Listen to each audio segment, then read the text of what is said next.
And hi everyone. जिस बेसब्री से आप सभी लोगों को इंतजार था कैश फ्लो स्टेटमेंट का, तो वो आप सभी की स्क्रीन के ऊपर क्या है दोस्तों, ये रहा। Got it.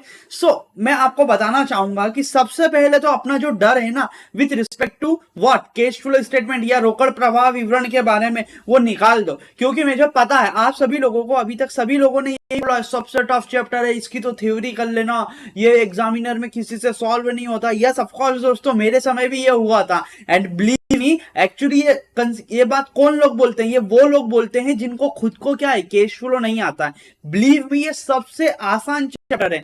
मैं आपको प्रैक्टिकलिटी बताऊंगा, बिकॉज जब तक आपको प्रैक्टिकल नहीं पता होगा ना ये चैप्टर, आप उसका यूज नहीं कर पाओगे, समझ नहीं पाओगे। ये चैप्टर जो है वो बेसिकली प्रैक्टिकल बेस पर आधारित है। Got it. सो मैं आपको प्रैक्टिकल यूज बताऊंगा कि कैश फ्लो स्टेटमेंट क्यों बनाता है, कौन बनाता है, उसका औचित्य क्या है, उसका यूजफुलनेस क्या है। Got it. और एक बार आप समझ गए ना कैश फ्लो बनाना, तो आपके घर में छोटी सी आपके घर की खुद की शॉप हो या आप छोटा अपना मैनेजमेंट करते हो कैश का, तो आप इसके थ्रू सीख जाओगे कि आप कैश को किस तरीके से मैनेज कर सकते हो, प्रेजेंट कर सकते हो अपने घर में या अपने ऑफिस में किसी तरीके से। Got it.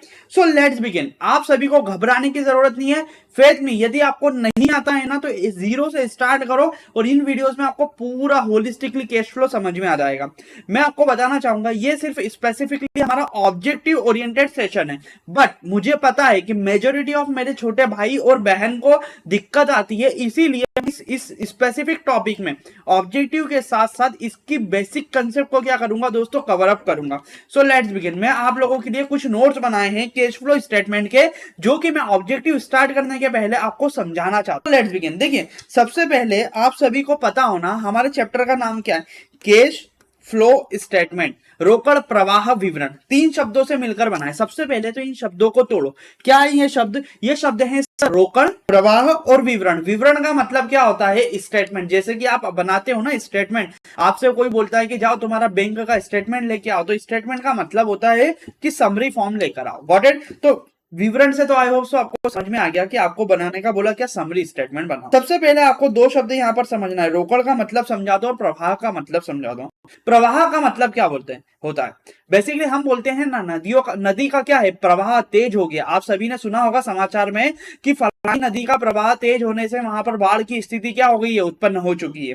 तो प्रवाह का मतलब क्या होता है, प्रवाह का मतलब होता है फ्लो, तेज होना। पानी का बहाव जिस तरीके से तेज होता है ना, बहाव क्या है, आता जाता रहता है। समुद्र के किनारे का बहाव कैसा है, एक तरीके का रहता है कि समुद्र के किसी किनारे का पानी नहीं, वहां का बहाव तेज होने से क्या होता है, पानी तेज आता है, बहाव कम होने से पानी कम आता है। Got it. उसी तरीके से यहां पर हमारा प्रभाव का मतलब क्या है, प्रवाह का मतलब क्या है, प्रवाह का मतलब होता है कैश का आना और जाना। कहां पर, किसी भी कंपनी में या फर्म में, किसी भी कंपनी में कैश के जाने और आने का विवरण बनाना हमें होता है। यहां पर अभी तक हमने क्या पढ़ा, तीन चीजें पढ़ी। विवरण का मतलब होता है समरी स्टेटमेंट, और आना और जाना, फ्लो का प्रवाह का मतलब होता है फ्लो, आना या जाना। देन उसके बाद में रोकड़। रोकड़ तो आप सभी को पता होगा, कैश का मतलब, कैश का मतलब क्या होता है, हम हमारी जेब में गांधी जी के नोट रखकर चलते हैं ना, उसे बोला जाता है केसीएफ ऑफ कॉस्ट। बट यहाँ पर कैश फ्लो स्टेटमेंट में हम कैश के साथ साथ क्या, एक दूसरी चीज भी जो होती है जिसे बोला जाता है क्या, रोकड़ तुल्य, कैश इक्विवेलेंट, उसे भी शामिल कर लेते हैं। सर कैश इक्विवेलेंट का मतलब क्या होता है? कैश इक्विवेलेंट का मतलब ये वो संपत्तियां होती है जिनको बेचकर आप कैश के रूप में उसे कन्वर्ट कर सकते हो विद इन 90 डेज या 3 मंथ। मतलब ऐसी कोई सी संपत्ति जिसको आप बेचकर 3 महीने के अंदर उसको कैश में परिवर्तित कर सकते हो, इस बात की क्या है, पुख्ता सबूत है और इस बात की गारंटी है, तो उसे हम क्या मानते हैं, रोकड़ तुल्य संपत्ति मानते हैं। तो यहां पर हमने कैश फ्लो का मतलब क्या समझा सर, कैश फ्लो का मतलब ऐसा कोई सा भी स्टेटमेंट जिससे हमको, वो स्टेटमेंट जिससे हमें पता चलता है कि किसी भी फर्म में कितना कैश आया, कितना कैश गया, उसका समरी स्टेटमेंट, उसे क्या बोला जाता है, रोकड़ प्रवाह विवरण बोला जाता है। मतलब आप बोल सकते हो सर कि हम बना रहे हैं एक स्टेटमेंट, उसमें लेखा जोखा करना कि किसी भी समय में, जैसे हम बोल सकते हैं एक महीना, 1 तारीख से 30 तारीख तक का कैश फ्लो बना, उसका मतलब क्या है, 1 तारीख से 30 तारीख तक कितना कैश आया और कितना कैश गया, उसका समरी स्टेटमेंट बनाकर दे दो किसको, मैनेजमेंट को, उसे बोला जाता है क्या, कैश फ्लो स्टेटमेंट। आइए इसकी एक डेफिनेशन है जो मैंने आप सभी के लिए लिखी है, देख लो, पढ़ लो। रोकड़ प्रवाह विवरण किसी निश्चित अवधि में क्या है, किसी निश्चित अवधि। निश्चित अवधि का मतलब क्या होता है, जैसे मैंने बोला ना, 1 अप्रैल से लेके 31 मार्च तक का बनाओ, 1 अप्रैल से 30 अप्रैल का बनाओ, तो कोई भी निश्चित अवधि जो कि मैनेजमेंट बोले। भारतीय कंपनीज एक्ट क्या बोलता है कि हर कंपनी को बनाना है 1 अप्रैल से लेके 31 मार्च तक का। Got it. उपक्रम के निश्चित अवधि में उपक्रम, उपक्रम का मतलब क्या होता है, मतलब होता है कंपनी। कंपनी के अंदर रोकड़ की प्राप्ति एवं भुगतान का क्या है, ये सारांश है। मतलब रोकड़ प्रवाह विवरण, किसी भी कंपनी में कितना कैश आया, कितना कैश गया, किसी पर्टिकुलर ड्यूरेशन में, उसका सारांश होता है।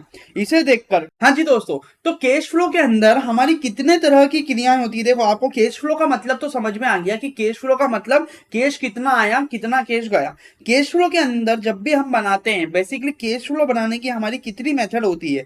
कैश फ्लो बनाने की मुख्य रूप से 2 विधियां होती है। एक होती है प्रत्यक्ष विधि, दूसरी होती है क्या, अप्रत्यक्ष विधि। विधियां कितनी हो गई कैश फ्लो बनाने की, कैश फ्लो बनाने की 2 विधि होती है। प्रत्यक्ष विधि में हम क्या करते हैं, जहां से भी कैश आया उसे जोड़ दो, जहां भी कैश गया उसे घटा दो, उसे क्या बोला जाता है, प्रत्यक्ष विधि। बट अप्रत्यक्ष विधि में क्या है, हमें स्टैंडर्ड फॉर्मेट होता है जिसको फॉलो करके हम क्या कैश फ्लो बनाते हैं। अप्रत्यक्ष विधि को यदि बताऊं, वो प्रत्यक्ष विधि को बताऊं, तो क्या करो, जहां से भी कैश आए, कैश आए तो प्लस कर दो, कैश जाए तो आप क्या कर दो, माइनस कर दो। ठीक है, जैसे फॉर एग्जांपल मैंने बोला मेरे पास महीने की स्टार्टिंग में 500 रुपए थे, 200 रुपए मेरे पास और आए और 300 रुपए मेरे पास से गए, तो मेरे पास टोटल कितने पैसे बचे मंथ एंड में, 400 रुपए। ये हो गया मेरा क्या, कैश फ्लो। मैं इसी हम जो डेली यूज में बनाते हैं वही तो क्या है, कैश फ्लो। मेरे पास महीने के स्टार्ट में 500 रुपए थे, 200 रुपए मेरे पापा ने पॉकेट मनी के दिए और 300 रुपए मैंने क्या करा, ट्यूशन की फीस भर दी, तो मेरे पास कितना रुपया बचा, मेरे पास 400 रुपया बचा एट द एंड। ठीक है, तो कैश फ्लो इसी तरीके से आपका दोस्तों क्या है, बनाया जाता है। Got it. Next concept, cash flow के अंदर हमारी कितने तरह की एक्टिविटीज आती है, ये बताइए। क्रियाएं का मतलब क्या है, एक्टिविटीज।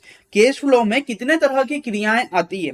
सर, जब भी हम इनडायरेक्ट मेथड में कैश फ्लो बनाते हैं तो हमको 3 तरीके की क्रियाओं में क्या करना पड़ता है, कैश को बाइफरगेट करना पड़ता है या अलग अलग करना पड़ता है फॉर प्रेजेंटेशन पर्पस। हमको बताना पड़ता है कि ऑपरेटिंग एक्टिविटीज से हमारे पास कितना पैसा आया। ऑपरेटिंग एक्टिविटीज मतलब बिजनेस करने से हमारे पास कितना पैसा आया, वो हमें अलग दिखाना पड़ता है। इन्वेस्टिंग एक्टिविटी मतलब विनियोग करने से कितना पैसा आया मेरे पास, वो अलग दिखाना पड़ता है। जैसे मैंने कोई असेट्स या तो बेची होगी तो उससे पैसा आया होगा, या कोई असेट्स खरीदी होगी तो मेरे यहां से क्या गया होगा, पैसा गया होगा। तो वो सारे ट्रांजेक्शन मुझे इन्वेस्टिंग एक्टिविटी में बताना पड़ते हैं। देन आती है थर्ड वन हमारी क्या, फाइनेंसिंग एक्टिविटी। फाइनेंसिंग एक्टिविटी का मतलब क्या होता है, वो सभी क्रियाएं जिसके अंदर हमारा क्या होता है, या तो मैं इशू क्या करूंगा, शेयर्स को इशू करूंगा तो मेरे पास पैसा आएगा, या प्रेफरेंस शेयर को क्या करूंगा, रिडीम करूंगा, या डिबेंचरों को इशू करूंगा या रिडीम करूंगा, तो उससे पैसा आएगा या जाएगा। तो मुझे क्या करना पड़ता है, जब भी मैं कैश फ्लो बनाऊंगा तो भारतीय चार्टेड अकाउंटेंट इंस्टीट्यूट ने एक अकाउंटिंग स्टैंडर्ड जारी किया है, जो कि है अकाउंटिंग स्टैंडर्ड 3। वो क्या बताता है कि कोई भी कंपनी यदि हमारा कैश फ्लो स्टेटमेंट बना रही है तो उसे अकाउंटिंग स्टैंडर्ड 3 में जो बातें दी गई है उनको क्या करना होगा, फॉलो करना होगा। तो उसमें क्या बातें लिखी गई है, उसमें बोला गया है कि कोई भी कंपनी यदि कैश फ्लो स्टेटमेंट बना रही है तो उसको अपने पास आने वाले कैश और जाने वाले कैश को मुख्य रूप से 3 भागों में बांटना पड़ेगा। सबसे पहले उसे अलग से बताना होगा कि उसे ऑपरेटिंग एक्टिविटी, व्यवसाय से कितना कैश आया और कितना कैश गया। इन्वेस्टिंग एक्टिविटी मतलब उसने यदि कोई संपत्ति खरीदी या संपत्ति बेची तो उससे कितना कैश आया, कितना कैश गया। साथ ही साथ फाइनेंसिंग एक्टिविटी, यदि शेयर इशू किए और या शेयर्स को रिडीम किया तो उससे कितना पैसा आया गया, ये अलग अलग दिखाना पड़ेगा। सारी एक्टिविटी को पहले अलग अलग दिखाओ, फिर आखिरी में आके उसे क्या कर दो, कंसोलिडेट कर दो, ताकि इन्वेस्टर को यह पता चल सके कि कंपनी के पास किस एक्टिविटी से कितना पैसा आ रहा है। Got it. यही इसके पीछे का लॉजिक है। आई होप सो आपको समझ में आया। देन उसके बाद में यदि आप चाहो तो आप आपकी एग्जाम में क्या कर सकते हो दोस्तों, एक इस तरीके का डायग्राम बना सकते हो। ये क्या है, हमारा रोकड़ प्रवाह विवरण का एक छोटा सा शॉर्ट डायग्राम है, जिसमें क्या बताया गया है, रोकड़ के स्रोत कहां कहां से हमारे बिजनेस में रोकड़ आएगी, कहां पर आएगी, बिजनेस के अंदर कहां कहां से रोकड़ आएगी, और कहां कहां पर दोस्तों हमारी रोकड़ क्या होगी, प्रयोग की जाएगी, उसका क्या है विवरण, उसे बोला जाता है रोकड़ प्रवाह विवरण। देन नेक्स्ट क्वेश्चन हमारा आता है, रोकड़ प्रवाह विवरण बनाने के उद्देश्य या महत्व बताइए। बेसिकली कोई भी ऑर्गेनाइजेशन या कंपनी क्यों बनाती है रोकड़ प्रवाह विवरण, ये बताइए। सो देखिए, रोकड़ प्रवाह विवरण क्या है? रोकड़ प्रवाह विवरण से हमें पता चलता है कि ड्यूरिंग द ईयर या किसी पर्टिकुलर महीने में या साल में कितना कैश आया या कितना कैश गया ऑर्गेनाइजेशन में या कंपनी में, ठीक है। तो इससे क्या होता है, इससे हमें पता लग जाता है कि किसी भी कंपनी ने स्थायी संपत्ति में कितना विनियोग किया है। मतलब रोकड़ प्रवाह विवरण को देखकर हम बता सकते हैं कि किसी भी कंपनी ने कितने रुपए की नई संपत्ति खरीदी, असेट्स खरीदी या बेची। इसे देखकर हमें पता चल जाता है कि व्यवसाय की प्रगति, यदि ज्यादा कैश आ रहा है, कैश फ्लो बढ़ रहा है, तो हम बोल सकते हैं व्यवसाय क्या कर रहा है, प्रगति कर रहा है। जिस कंपनी का कैश फ्लो ज्यादा होगा, यह माना जाता है, आम अवधारणा है कि वो कंपनी क्या कर रही है, बेटर परफॉर्म कर रही है और वो ग्रोथ कर रही है। रोकड़ बजट निर्माण में सहायक, बेसिकली क्या होता है दोस्तों, बड़ी बड़ी जो कंपनियां होती है ना, वहां पर क्या होता है कि कैश फ्लो बनाया जाता है या कैश बजट बनाया जाता है।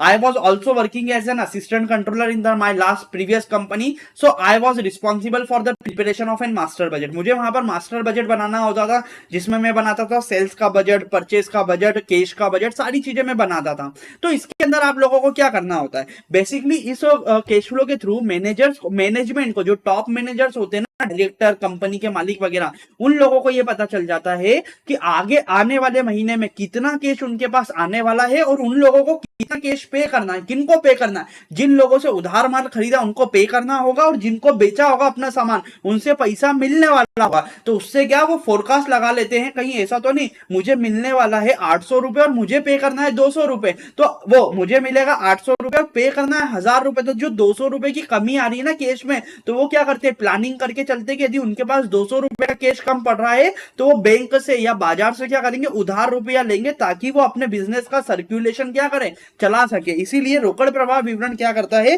कैश बजट बनाने में हमारी सहायता करता है, ताकि मैनेजर्स को पता चल सके कि यदि इन फ्यूचर रोकड़ की कमी होने वाली है तो वो अरेंजमेंट कर सके प्रॉपर सोर्स से, ताकि उनका बिजनेस का सर्कुलेशन जो है वो रुके ना। Got it? Then next question, आय तथा रोकड़ में भिन्नता को प्रकट करना। आय तथा रोकड़ में भिन्नता को प्रकट करना मतलब कैश फ्लो स्टेटमेंट से हमें यह पता चल जाता है क्या, यदि फॉर एग्जांपल आप किसी कंपनी का किसी साल का प्रॉफिट एंड लॉस अकाउंट देखोगे तो आपको दिखेगा उसकी आय जो है वो ज्यादा है, बट उसका क्या है, कैश कम है। क्यों हो सकता है, हमारा क्या है, एक्चुअली होता यह है कि जो कैश फ्लो स्टेटमेंट है ये किसके बेसिस पर बनाया जाता है, ये कैश के बेसिस पर बनाया जाता है। और जो हमारा P&L होता है वो किसके बेसिस पर बनाया जाता है, वो अक्रूवल प्रिंसिपल। मतलब यदि आपने उधारी पर भी बेचा तो आप उसको इनकम मान लोगे, बट कैश फ्लो क्या बोलता है, यदि आप नगद बेचोगे तो ही वो आपकी इनकम है। तो हो सकता है आपका उधारी पर ज्यादा माल बिका हो किसी साल में, तो आपकी इनकम क्या है, ज्यादा आ रही हो, बट कैश सेल्स कम हुई हो, इसलिए आपका क्या होगा, कैश फ्लो स्टेटमेंट में कैश जो है वो कम दिखेगा। साथ ही साथ हो सकता है किसी वर्ष में आपको क्या हुआ, अक्रूवल बेसिस पर आपकी हानि हुई हो। कैसे हो सकती है हानि सर? हो सकता है किसी बेड डेटर से हमको पैसा लेना हो और उसने पैसा देने से मना कर दिया, तो हमने क्या करा, वो बेड डेट को राइट ऑफ कर दिया P&L अकाउंट के डेबिट साइड में, जिससे हमारा क्या हो गया, लॉस आ गया। बट लॉस क्या एक्चुअल में आपका हो गया, बट आपके पास क्या है, कैश ज्यादा आया। क्यों कैश ज्यादा आया? क्योंकि जिन बाकी के उधारदाताओं से आपको पैसा लेना था उनने सभी ने एक साथ पैसा दे दिया। तो इसीलिए क्या है, आय तथा रोकड़ में भिन्नता को ये प्रकट करता है। ठीक है, देन रोकड़ प्रवाह विवरण की सीमाएं बताइए। रोकड़ प्रवाह विवरण की सीमाएं क्या है? देखिए, ये चैप्टर की कुछ इंपॉर्टेंट थ्योरी थी जो मैंने कवर करवा दी। ठीक है, रोकड़ व्यवहारों की अवहेलना। बेसिकली कैश फ्लो स्टेटमेंट जो है उसमें सिर्फ और सिर्फ कैश का आने और जाने का लेखांकन किया जाता है। इसमें यह नहीं बताया जाता कि अक्रूवल बेसिस पर क्या अकाउंटिंग होना चाहिए। यह सिर्फ कैश बेसिस पर अकाउंटिंग की जाती है कैश फ्लो स्टेटमेंट में। इसीलिए इसके अंदर हम बोलते हैं कि इसमें गैर रोकड़ व्यवहारों, जो अक्रूवल बेसिस के ट्रांजैक्शन होते हैं, उसको इग्नोर कर दिया जाता है। उपार्जन अवधारणा की अवहेलना। उपार्जन मतलब कैश बेसिस पर इसमें अकाउंटिंग की जाती है, अक्रूवल बेसिस को इग्नोर किया जाता है। गैर नॉन कैश ट्रांजेक्शन की इसमें रिकॉर्डिंग नहीं की जाती है। Got it? शुद्धता का अभाव, ये बेसिकली जो है कैश फ्लो स्टेटमेंट हमारे फाइनेंशियल स्टेटमेंट मतलब लाभ हानि खाते के आधार पर बनाया जाता है। लाभ हानि खाता और चिट्ठे के आधार पर बनाया जाता है। यदि आपका लाभ हानि खाता और चिट्ठा खुद ही यदि गलत बना होगा तो कैश फ्लो स्टेटमेंट भी आपका ऑटोमेटिकली क्या है दोस्तों, गलत बनेगा। इसलिए इससे बोला जाता है शुद्धता का अभाव। दिखावी आंकड़ों की प्रस्तुति। Only consider the cash not complete working capital. Basically आप सभी को पता होगा, हमारा एक शब्द होता है, यदि आप बड़े हो जाओगे ना तो आपको बताया जाएगा, एक शब्द होता है क्या, वर्किंग कैपिटल, जिसे बोला जाता है क्या, कार्यशील पूंजी। कौन सी पूंजी? कार्यशील पूंजी जो कि डे टू डे बिजनेस में आप लोगों के द्वारा क्या है लगाई जाती है, ये वो पूंजी होती है जो कि day to day business operation को रन करने के लिए लगाई जाती है बिजनेस में। इसके अंदर क्या आ जाता है, इसके अंदर आ जाता है दोस्तों कंपनी के क्या, डेटर कंपनी के, क्रेडिटर कंपनी का, स्टॉक कंपनी का, कैश आदि चीजें इसके अंदर आ जाती है। बट हम जब कैश फ्लो स्टेटमेंट बनाते हैं तो कैश फ्लो स्टेटमेंट में सिर्फ और सिर्फ कैश को कंसिडर करते हैं, बाकी की जो हमारी वर्किंग कैपिटल होती है ना, उसे हम क्या कर देते हैं दोस्तों, पूरी की पूरी तरीके से इग्नोर कर देते हैं। इसीलिए क्या बोला गया, इसमें सिर्फ और सिर्फ दिखावी आंकड़ों की क्या होती है दोस्तों, प्रस्तुति होती है। आई होप सो आपको समझ में आया। कैश फ्लो स्टेटमेंट की जो बेसिक थ्योरी थी, जो बेसिक अंडरस्टैंडिंग थी, वो मैं आप सभी का बेस क्या है बना चुका हूं। And let's move on to your objective, because आपको जितना बेसिक समझना था, बेसिक्स रिवाइज करना था, वो मैं करवा चुका हूं। अब हमारा हमारा जो मेन कंसेप्ट है इस वीडियो का, ओरिएंटेशन पॉइंट ऑफ व्यू, जिसमें हम क्या करने वाले हैं, ऑब्जेक्टिव, अब उस पर मूव ऑन करते हैं। Got it? ये वन शॉट रिवीजन है आपका चैप्टर का। Got it? सबसे पहले हम यहां पर क्या पढ़ने वाले हैं, हम कैश फ्लो स्टेटमेंट के सभी सही विकल्पों को पढ़ने वाले हैं। तो देखिए, पहला सही विकल्प आपकी स्क्रीन पर ये रहा, रोकड़ प्रवाह विश्लेषण का अर्थ है। कैश फ्लो स्टेटमेंट का मतलब क्या होता है, संस्थागत रोकड़ स्थिति में हुए परिवर्तनों की मात्रा एवं दिशा को प्रदर्शित करना, रोकड़ के गबन करने वालों का पता लगाना, रोकड़ में व्यापार करना, इनमें से कोई नहीं। कैश फ्लो स्टेटमेंट का मतलब होता है साहब कि पर्टिकुलर समय अंतराल में किसी भी ऑर्गेनाइजेशन में कितना कैश आया या कितना कैश गया, तो इसमें से उससे मिलता जुलता पहला ऑब्जेक्टिव जो है, संस्थागत रोकड़ स्थिति में हुए परिवर्तनों की मात्रा एवं दिशा को क्या करना, प्रदर्शित करना। तो रोकड़ प्रवाह विवरण का अर्थ किससे मिलता जुलता है, क्या इसमें व्यापार करना आता है, नहीं। क्या इसमें गबन की जानकारी मिलती है, नहीं। तो हमारा ऑप्शन क्या होगा सही, हमारा ऑप्शन रहेगा पहला, संस्थागत रोकड़ स्थिति में हुए परिवर्तनों की मात्रा एवं दिशा को प्रदर्शित करना। Got it? रोकड़ प्रवाह विश्लेषण का अर्थ क्या होता है? Got it? नेक्स्ट क्वेश्चन, प्रचालन से प्राप्त रोकड़ से तात्पर्य। प्रचालन से मतलब हमारा क्या होता है, प्रचालन से मतलब हमने तीन तरीके की एक्टिविटी देखी थी। सबसे पहली थी हमारी क्या, ऑपरेटिंग एक्टिविटी, दूसरी थी इन्वेस्टिंग एक्टिविटी, तीसरी थी फाइनेंसिंग एक्टिविटी। प्रचालन का मतलब होता है ऑपरेटिंग एक्टिविटी, वो सभी एक्टिविटीज जो कि हमारी बात करती है किससे रिलेटेड, बिजनेस से रिलेटेड, मतलब बिजनेस करने से कितना कैश आया कितना कैश गया, उसे बोला जाता है प्रचालन से प्राप्त रोकड़। Got it? प्रचालन मतलब बिजनेस से प्राप्त रोकड़, इनफ्लो भी होगा आउटफ्लो भी होगा। तो इसमें बताओ, एक अवधि में चलायमान रोकड़ से है, एक अवधि में चलायमान रोकड़ से मतलब है, एक सामान्य अवधि में व्यवसायिक क्रियाओं से उत्पन्न रोकड़ से है, एक व्यापारिक रोकड़ को बैंक में जमा करने से है, या इनमें से कोई नहीं। प्रचालन से प्राप्त रोकड़ का मतलब क्या, बिजनेस करने से जो भी कैश आया या कैश गया। तो दूसरा जो ऑप्शन है, एक सामान्य अवधि में व्यवसायिक क्रियाओं से उत्पन्न रोकड़ से है। एक सामान्य अवधि में क्या, एक सामान्य अवधि में व्यवसायिक क्रिया, बिजनेस करने से उत्पन्न कैश का आना या जाना इसमें शामिल हो सकता है। Got it? उसका आंसर क्या रहेगा, बी। नेक्स्ट क्वेश्चन, रोकड़ प्रवाह विवरण में रोकड़ के अंतर्वाह का अर्थ है। अंतर्वाह का मतलब क्या होता है, इनफ्लो। रोकड़ प्रवाह विवरण में कैश के इनफ्लो का मतलब क्या होता है, जिन लेनदेनों से रोकड़ स्रोतों एवं शेषों में वृद्धि होती है, जिन लेनदेनों से रोकड़ स्रोतों में कमी होती है, जिन लेनदेनों के प्रभाव से रोकड़ में ना तो वृद्धि होती है और ना ही कमी आती है, जिन लेनदेनों के कारण स्थिर संपत्तियों में वृद्धि होती है। सर समझा दो, ये ऑब्जेक्टिव समझ में नहीं आ रहा। देखो यहाँ क्या बोला, कैश फ्लो स्टेटमेंट में कैश के इनफ्लो, अंतर प्रवाह का मतलब क्या होता है, इनफ्लो। इनफ्लो का मतलब क्या है, मतलब जब भी आपके पास कैश आएगा, और कैश आएगा तो आपका कैश क्या है, बढ़ेगा। तो इसका आंसर क्या होगा, इसका आंसर होगा जिन लेनदेनों से रोकड़ इसका आंसर क्या होगा, फर्स्ट होगा, जिन लेनदेनों से रोकड़ के तो एवं शेष में वृद्धि होती है। मतलब जब भी हमारे पास कैश का इनफ्लो मतलब आएगा, जब भी कैश, तो हमारे पास जो कैश है उसका बैलेंस क्या हो जाएगा, बढ़ जाएगा। जिन लेनदेनों से रोकड़ के स्रोत एवं शेष में क्या होती है दोस्तों, वृद्धि होती है। नेक्स्ट क्वेश्चन, प्रचालन से प्राप्त रोकड़ की गणना की जाती है। प्रचालन से प्राप्त रोकड़ का मतलब क्या होता है, बिजनेस करने से होने वाले, बिजनेस करने से जो आपके पास कैश फ्लो आएगा उसकी गणना किससे की जाती है, उसकी गणना दो विधियों से की जाती है, एक तो अग्र विधि और एक पश्च विधि। Got it? नेक्स्ट क्वेश्चन, रोकड़ प्रवाह विवरण को कितने तरह से तैयार कर सकते हैं। रोकड़ प्रवाह विवरण को बनाने की हमारे पास मुख्य रूप से दो मेथड होती है, एक तो होती है प्रत्यक्ष विधि, दूसरी होती है अप्रत्यक्ष विधि। इसलिए हमारा आंसर क्या रहेगा, सही रहेगा दो। रोकड़ प्रवाह विवरण बनाने की मुख्य रूप से दो विधियां हैं, एक है प्रत्यक्ष विधि, दूसरी है अप्रत्यक्ष विधि। नेक्स्ट क्वेश्चन, रोकड़ प्रवाह विवरण तैयार करना एवं प्रस्तुत करना क्या है। रोकड़ प्रवाह विवरण बनाना और प्रस्तुत करना किसके लिए आवश्यक है, रोकड़ प्रवाह विवरण बनाना और प्रस्तुत करना एज पर भारतीय कंपनीज एक्ट के हिसाब से, भारतीय कंपनी एक्ट 2030 के हिसाब से हर कंपनी जो कि क्या है लिस्टेड है उसको क्या करना जरूरी है, उसको कैश फ्लो स्टेटमेंट बनाना जरूरी है। मतलब क्या, कंपनीज एक्ट बोलता है कि हर वो कंपनी जो कि क्या है शेयर मार्केट में लिस्टेड है उसको क्या है कैश फ्लो स्टेटमेंट बनाना होगा। तो हमारा यहां पर आंसर क्या होगा, समस्त सूचीबद्ध कंपनियों के लिए। समस्त सूचीबद्ध मतलब वो सभी लिस्टेड कंपनी जो कि शेयर मार्केट में लिस्टेड है, उन सभी को कैश फ्लो स्टेटमेंट दोस्तों बनाना पड़ेगा। नेक्स्ट क्वेश्चन, रोकड़ बहाव विवरण तैयार किया जाता है प्रत्येक कंपनी के द्वारा, प्रत्येक व्यवसायिक उपक्रम के द्वारा, प्रत्येक साझेदारी फर्म के द्वारा, प्रत्येक सहकारी संस्था के द्वारा। सहकारी संस्था के द्वारा नहीं बनाया जाता है, साझेदारी फर्म के द्वारा भी नहीं बनाया जाता है, प्रत्येक व्यवसायिक उपक्रम के द्वारा या प्रत्येक कंपनी के द्वारा। तो हर कंपनी के द्वारा क्या है रोकड़ प्रवाह विवरण बनाया जाता है। गॉट। रोकड़ प्रवाह विवरण से क्या पता चलता है, रोकड़ प्रवाह विवरण से दोस्तों हमें पता चलता है कि किसी भी कंपनी में कितना कैश आया और कितना कैश गया। नेक्स्ट क्वेश्चन, रोकड़ प्रवाह विवरण रोकड़ बहाव विवरण में दर्शाया जाता है। रोकड़ बहाव विवरण में क्या दर्शाया जाता है, रोकड़ प्रवाह विवरण में क्या व्यवसाय द्वारा लिए गए दिए गए ऋण के बारे में जानकारी सिर्फ होती है, या स्टॉक एवं रोकड़ का उपयोग बताया जाता है, लाभ हानि की बात होती है, या संपत्ति एवं दायित्व की बात होती है।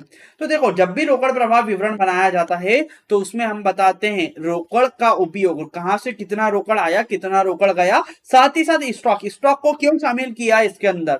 बेसिकली स्टॉक ये माना जाता है कि जो भी आपके यहाँ स्टॉक पड़ा है उसको आप क्या करोगे 3 महीने के अंदर बेच दोगे और बेचने से आपके पास पैसा आ जाएगा, इसलिए उसे भी क्या है कैश फ्लो के अंतर्गत दोस्तों लिखा जाता है। नेक्स्ट क्वेश्चन, रोकड़ के आंतरिक बहाव का आशय।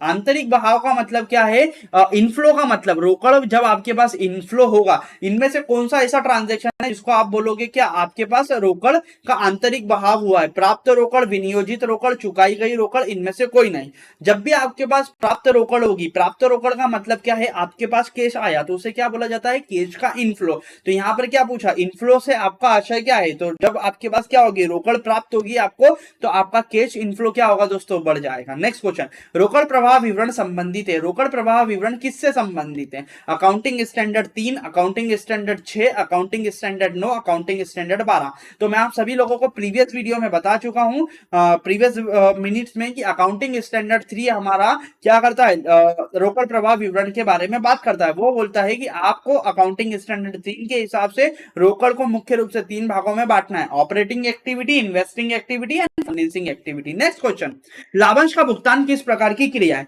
लाभांश का मतलब क्या होता है, जब भी हम अपने शेयर्स या डिबेंचर शेयर्स के ऊपर क्या करते हैं डिविडेंड देते हैं तो उसे बोला जाता है क्या लाभांश। मतलब जो कि शेयर होल्डरों ने पैसा लगाया उस पैसे के बदले में उनको क्या मिलता है, लाभांश मिलता है।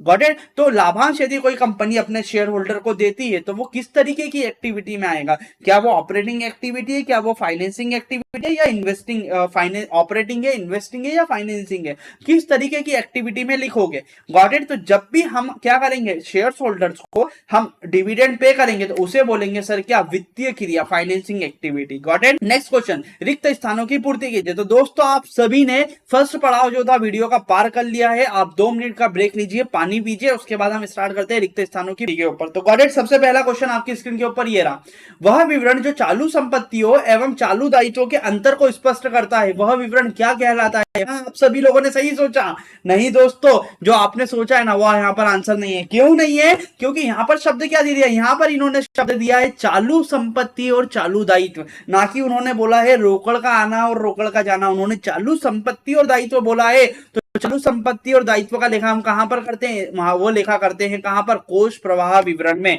बेसिकली इसे बोला जाता है fund flow statement. Fund flow statement क्या है, देखिए बेसिकली आप सभी को पता है जब हम कैश फ्लो स्टेटमेंट बनाते हैं तो उसमें सिर्फ कैश का आने और जाने की जानकारी होती है, बट हमारी जो कार्यशील पूंजी होती है जिसे बोला जाता है वर्किंग कैपिटल, वर्किंग कैपिटल में क्या क्या आता है, डेटर आते हैं, क्रेडिटर आते हैं, स्टॉक आता है, बाकी अदर चीजें भी आती है। तो उन सभी को कंसोलिडेटेड दिखाने के लिए, मतलब करंट एसेट्स और करंट लायबिलिटी में कितना चेंज हुआ उसे दर्शाने के लिए हम लोग बनाते हैं क्या, कोष प्रवाह विवरण, जिसे बोला जाता है फंड फ्लो स्टेटमेंट। इसे देखकर पता लगाया जा सकता है कि आज की करंट एसेट्स या करंट लायबिलिटी में किसी समय अंतराल में कितना परिवर्तन हुआ है, कितना चेंज हुआ, इसे देखकर पता लगाया जा सकता है। Got it.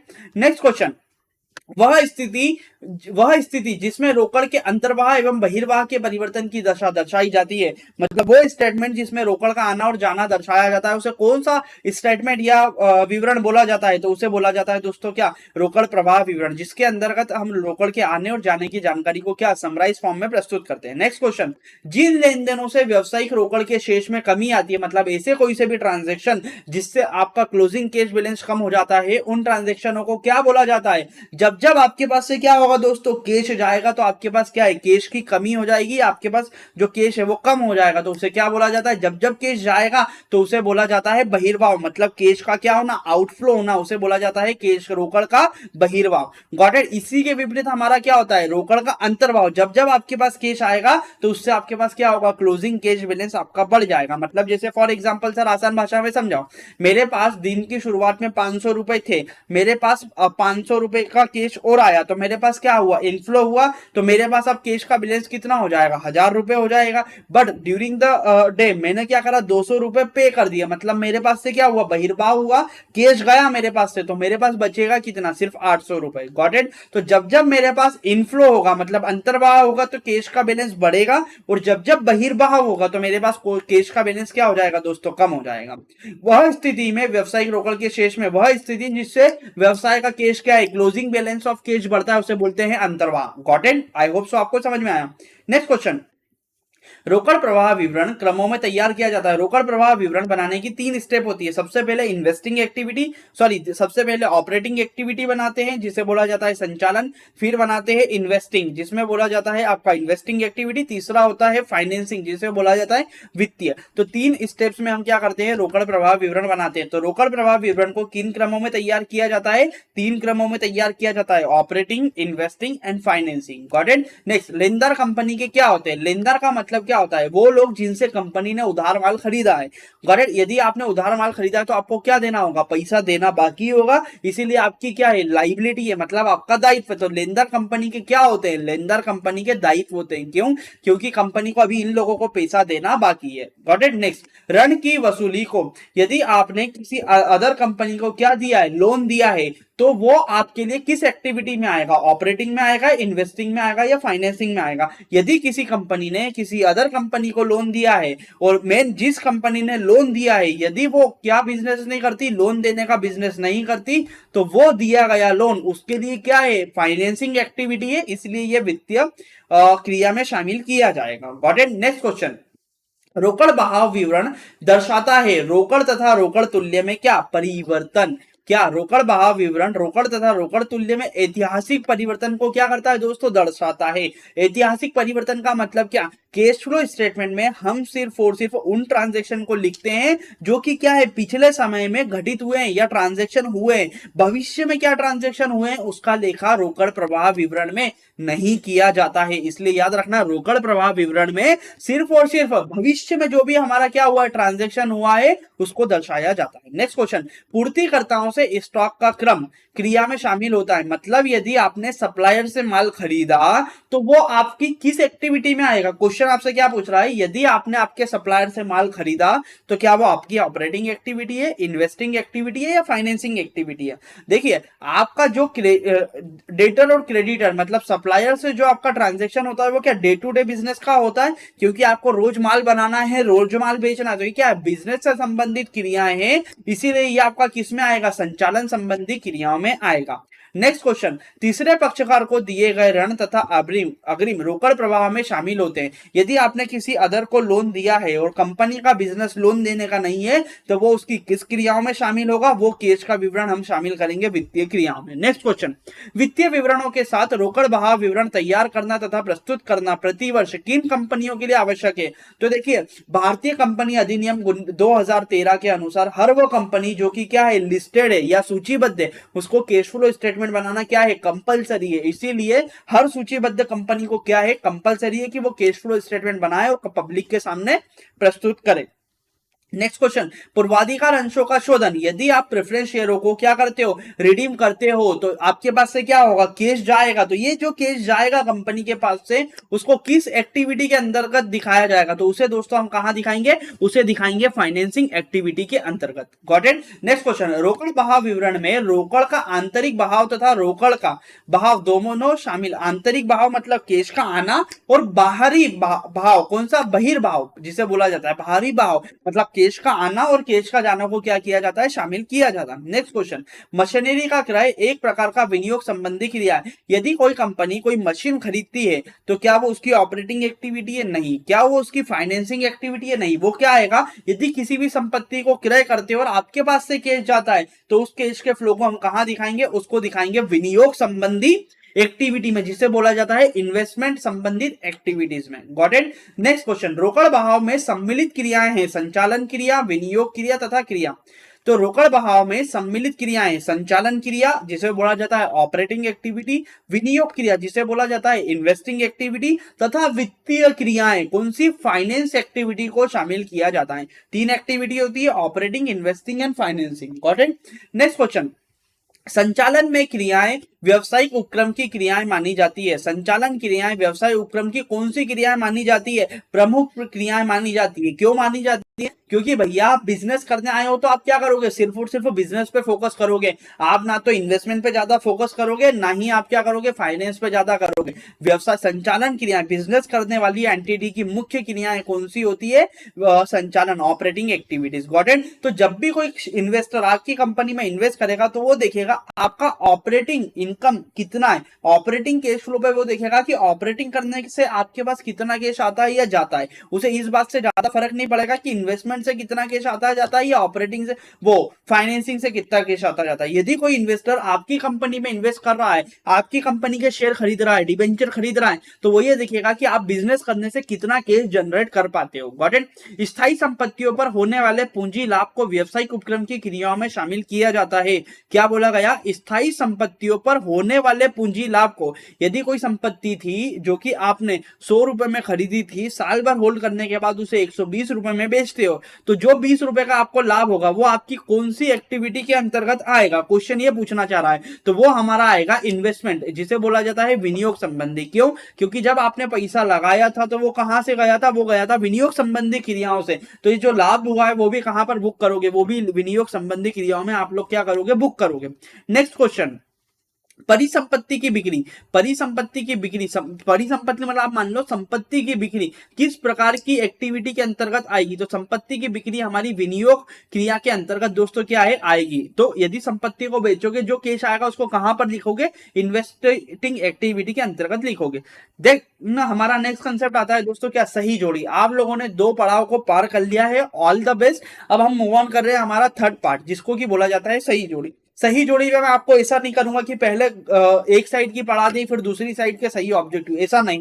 मैं सही जोड़ी में आपको बता रहा हूं कि सही जोड़ी में आपका सही क्वेश्चन क्या है, उसका आंसर क्या होना चाहिए, और वो आंसर क्यों होना चाहिए उसका तथ्य दूंगा आप लोगों को। Got it. So let's begin. देखिए, सबसे पहले रोकड़ में वृद्धि। रोकड़ में वृद्धि का मतलब क्या होता है, रोकड़ में वृद्धि का मतलब होता है, कब होता है रोकड़ में वृद्धि का मतलब होता है, रोकड़ का अंतर्वाह। मतलब जब जब आपके पास कैश का इनफ्लो होगा तो आपके पास क्या होगी, रोकड़ की वृद्धि दोस्तों होती जाएगी।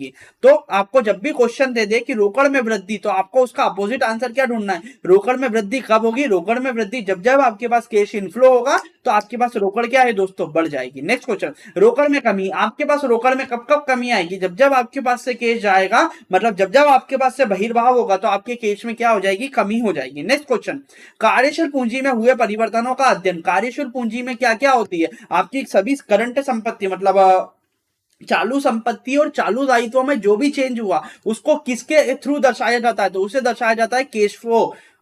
हमारा कौन सा, फंड फ्लो स्टेटमेंट, जिसे बोला जाता है कोष प्रवाह विवरण, उसके अंतर्गत दोस्तों क्या किया, दर्शाया जाता है। कार्यशील पूंजी में हुए परिवर्तनों का अध्ययन किसके अंतर्गत किया जाता है, तो कैश वो फंड फ्लो स्टेटमेंट, जिसे कोष प्रवाह विवरण भी बोला जाता है, उसके अंतर्गत किया जाता है। नेक्स्ट क्वेश्चन, केवल रोकड़ स्थिति में हुए परिवर्तनों की दशा।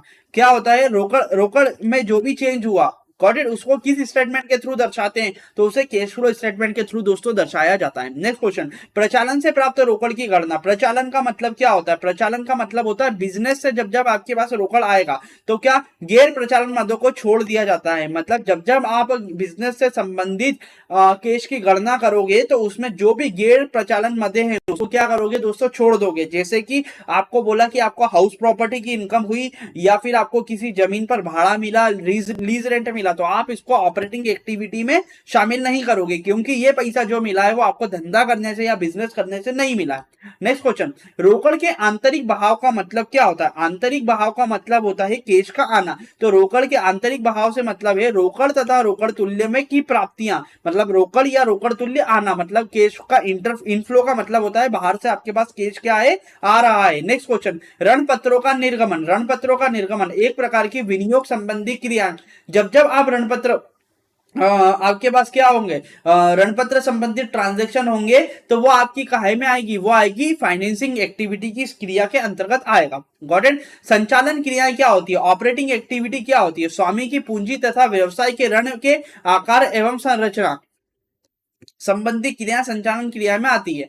Got it. नेक्स्ट क्वेश्चन, पूर्वाधिकार अंशों का शोधन। जब जब आप, ये क्वेश्चन क्या है, क्वेश्चन दिया है जस्ट मिनट, पूर्वाधिकार अंशों का शोधन क्या है? पूर्वाधिकार अंशों से हमारा क्या मतलब है दोस्तों, जस्ट मिनट, पूर्वाधिकार अंशों से क्या है, एक प्रकार की वित्तीय पूर्वाधिकार अंशों का जब जब आप शोधन करोगे या प्रेफरेंस शेयर को वापिस खरीद लोगे तो वो क्या है, फाइनेंसिंग एक्टिविटी के अंतर्गत आएगा। नेक्स्ट क्वेश्चन, स्थायी संपत्तियों का क्रय। जब जब आप फिक्स्ड असेट्स को परचेस करोगे तो वो क्या है, वो आपकी वित्तीय संबंधी क्या है, सॉरी विनियोग संबंधी। जब जब संपत्ति खरीदोगे वो कौन सी एक्टिविटी के अंतर्गत आ जाएगा, वो आ जाएगा विनियोग संबंधी क्रियाओं के अंतर्गत। क्यों आ जाएगा?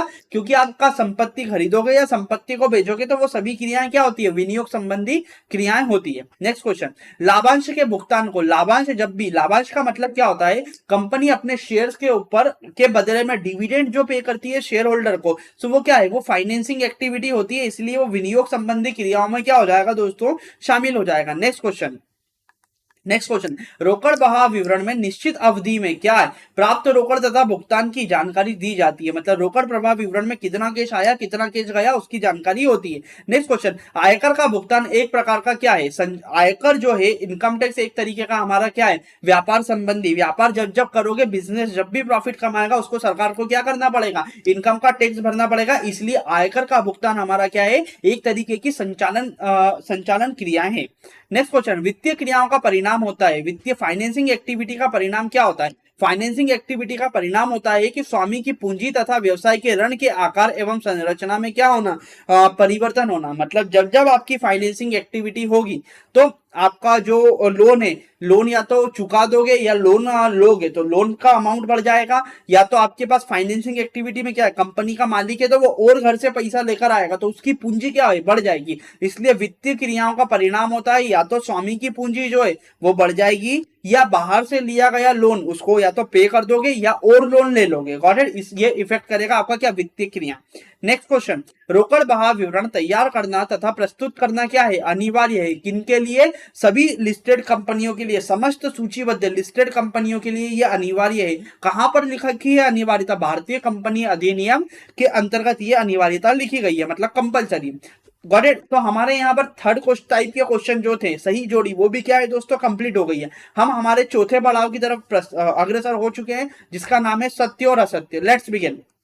सबसे पहला, लेखांकन वर्ष के दौरान प्राप्त परिणाम शुद्ध लाभ कहलाता है। क्या कहलाता है? लेखांकन वर्ष मतलब किसी पर्टिकुलर फाइनेंशियल ईयर में जो आपको शुद्ध लाभ होता है, क्या वो मतलब किसी पर्टिकुलर फाइनेंशियल ईयर में जो भी धंधा करने से आपको रिजल्ट प्राप्त हुआ उसको शुद्ध लाभ कहा जाता है, या सब कॉस्ट। इसमें शुद्ध लाभ और हानि आती है, इसीलिए कथन सत्य। मतलब जो आप P&L अकाउंट बनाते हो ना साल भर का, तो उसका जो रिजल्ट होता है क्या वो शुद्ध लाभ होता है? ये सब कॉस्ट हर कंपनी P&L इसीलिए बनाती है ताकि उसे शुद्ध लाभ पता चल सके कि बिजनेस करने से कितना लाभ हुआ है।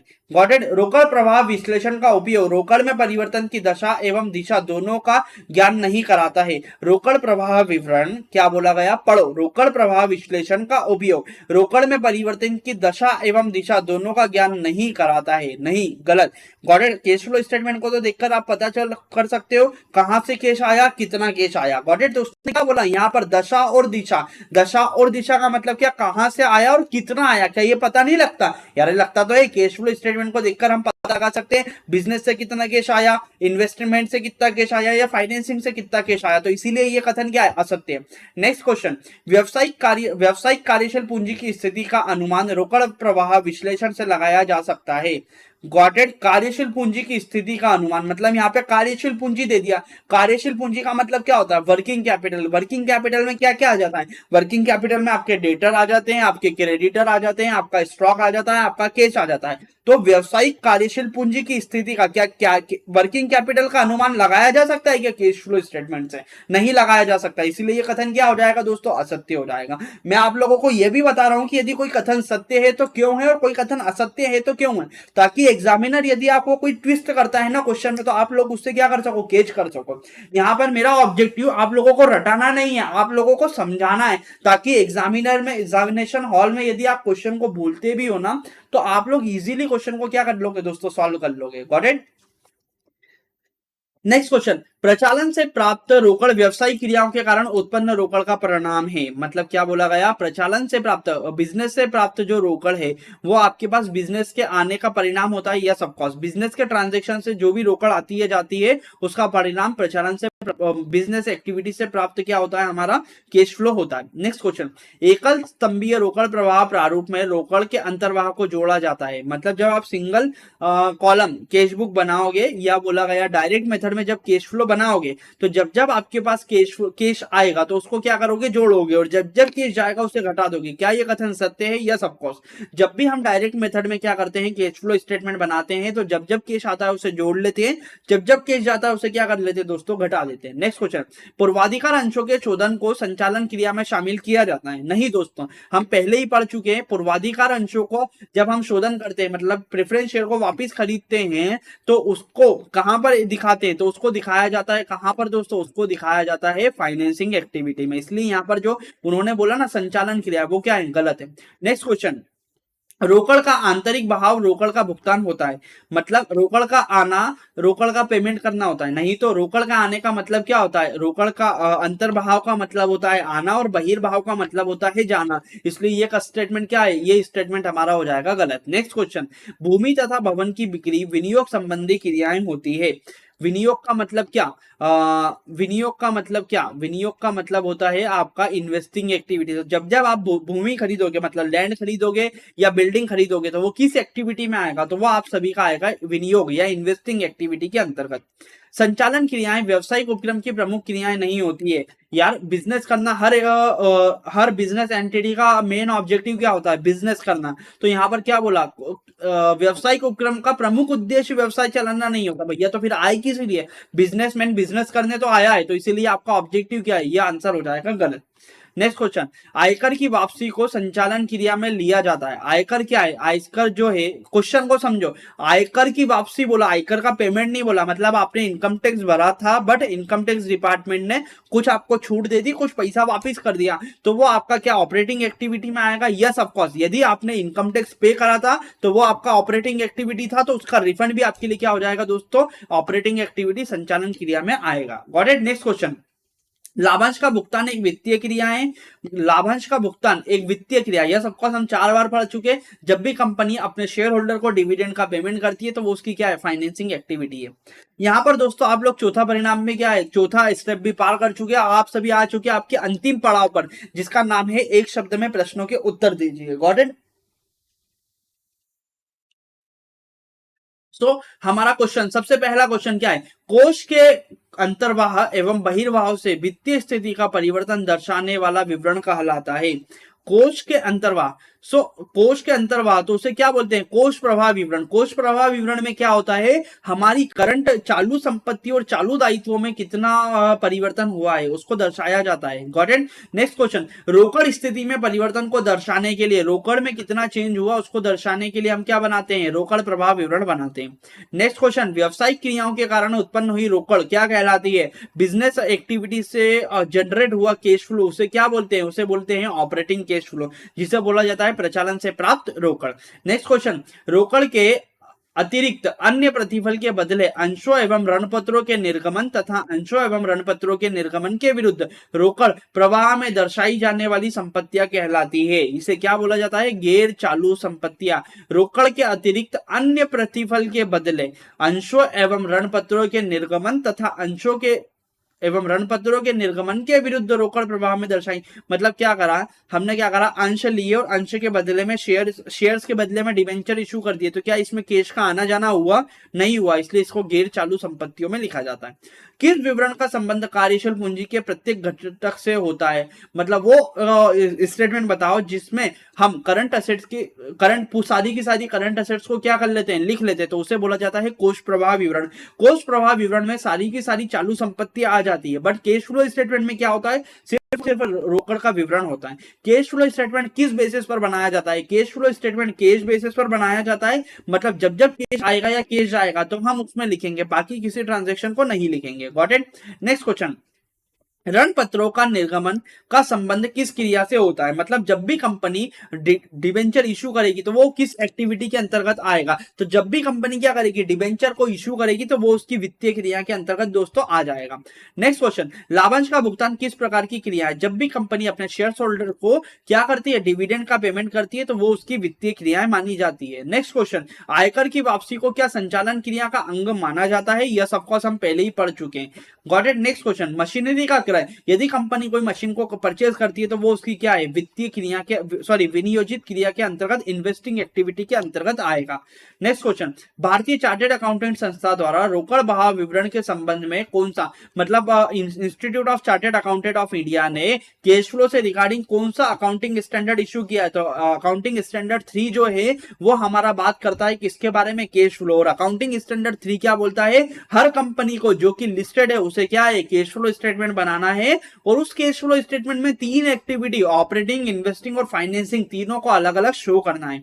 नेक्स्ट क्वेश्चन, रोकड़ अंतर्वाह से क्या आशय है, रोकड़ अंतर्वाह से हमारा मतलब होता है कि गैर मदों से प्राप्त रोकड़ या नगद। रोकड़ अंतर्वाह का मतलब होता है कितना कैश आपके पास आया। Got it. अंतर्वाह का मतलब होता है कैश का आना।